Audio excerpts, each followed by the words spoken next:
Terimalah salam hangat dari kami HKBP Kernolong, HKBP tertua di Pulau Jawa. Bapak, Ibu, dan Saudara yang dikasihi oleh Tuhan Yesus Kristus. Sejenak sebelum kita beristirahat malam, kita mendengar firman Tuhan. Sebelumnya kita berdoa. Allah Bapa di dalam Yesus Kristus, kami bersyukur atas penyertaan-Mu sepanjang hari ini dalam semua aktivitas kami. Sebelum kami beristirahat malam, kami mau mendengar firman-Mu yang menyejukkan hati kami dan memberi bekal baru. Biarlah Roh-Mu ya Tuhan menguasai hati dan pikiran kami, sehingga kami paham, mengimani apa yang Tuhan kehendaki dalam hidup kami. Dalam Kristus Yesus anak-Mu kami berdoa dan bersyukur. Amin. Bacaan firman Tuhan pada malam hari ini sesuai dengan Almanak AKBP adalah yang tertulis dalam kitab Ayub pasal 11 ayat 1 sampai ayat 20. Dan yang menjadi ayat pembimbing renungan pada malam hari ini adalah ayat 10. Demikian firman Tuhan. Apabila ia lewat melakukan penangkapan dan mengadakan pengadilan, siapa dapat menghalanginya? Mau menghalangi Tuhan.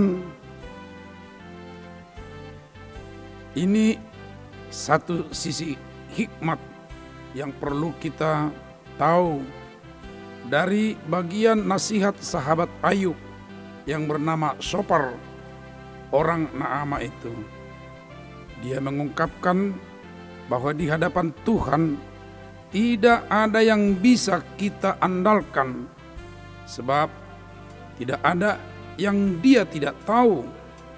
Dia sungguh melampaui segala-galanya, tingginya seperti langit, dalamnya melebihi dunia orang mati, lebih panjang daripada ukuran bumi, dan lebih luas daripada samudra.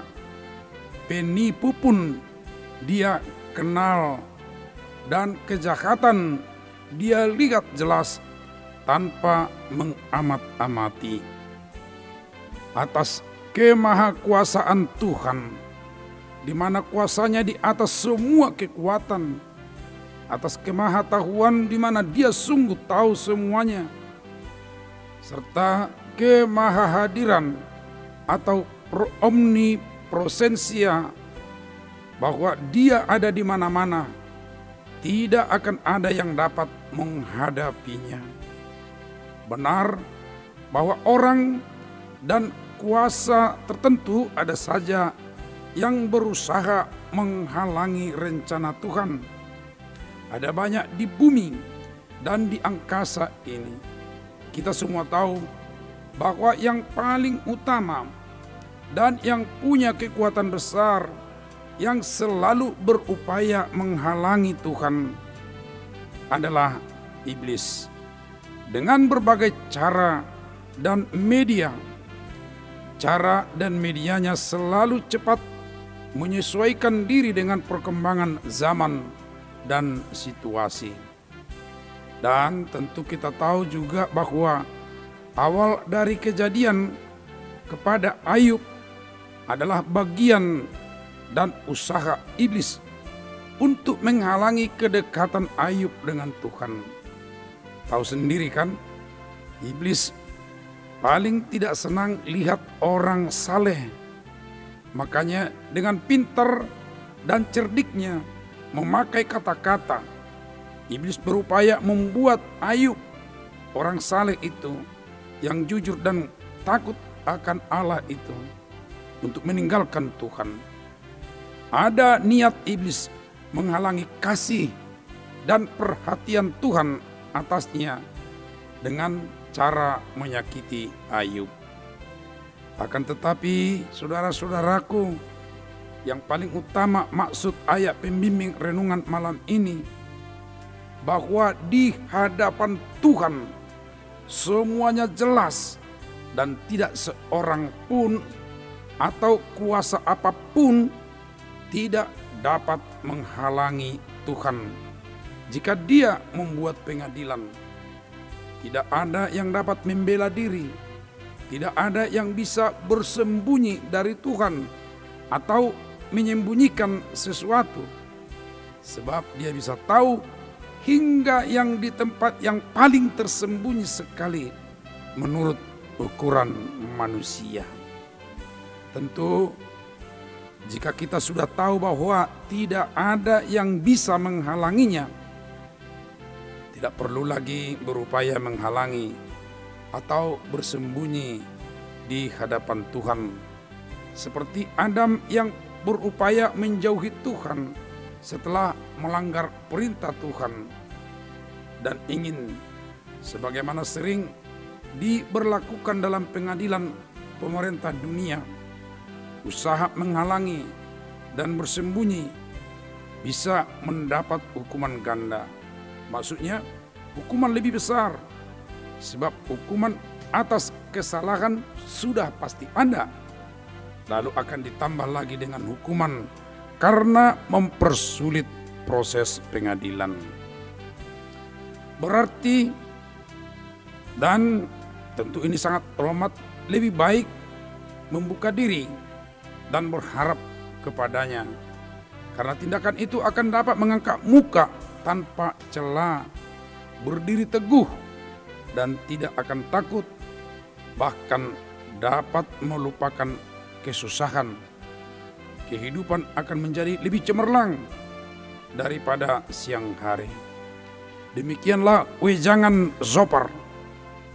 Di dalam keterbukaan di hadapan Tuhan akan merasa aman dan bisa pergi tidur dengan tentram dan tidak diganggu oleh siapapun, dan akan banyak orang datang ambil muka atau perhatian dari orang-orang yang membuka diri di hadapan Tuhan. Sobat renungan malam Shalom, saat ini juga pakailah waktu membuka diri di hadapan Tuhan. Bukakan dan akui di hadapannya semua yang tersembunyi dan yang disembunyikan selama ini. Mohonkan pengampunan dan jalan baik untuk dilakoni di dalam hidup sehari-hari. Dan jika itu berkaitan dengan sesama manusia, mohonkan hikmat untuk bisa bersama dan menyelesaikan semua masalah. Janji firman Tuhan, jika tidak berusaha menghalanginya, maka akan nyenyak tidur dan hati pun merasa aman, tentram. Tuhan memberkati. Amin. Mari kita berdoa.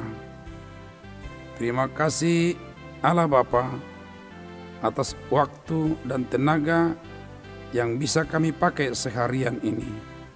Terima kasih atas firman-Mu yang memberi kenyamanan dan sukacita, ketentraman malam ini. Kuatkan ya Tuhan di dalam Roh Kudus-Mu untuk membuka diri dan berserah kepada rencana Tuhan. Mampukan kami terbuka dalam kekurangan, dalam kesalahan, dan mohon ampun ya Tuhan. Terima kasih, berkatilah kami malam ini, dan esok pagi kembali bangun dalam kesegaran. Terpujilah Engkau Bapa di dalam anak-Mu Yesus Kristus, Tuhan kami. Anugerah Tuhan Yesus Kristus, kasih setia Allah Bapa, serta persekutuan dengan Roh Kudus menyertai kita sekarang sampai selama-lamanya. Amin.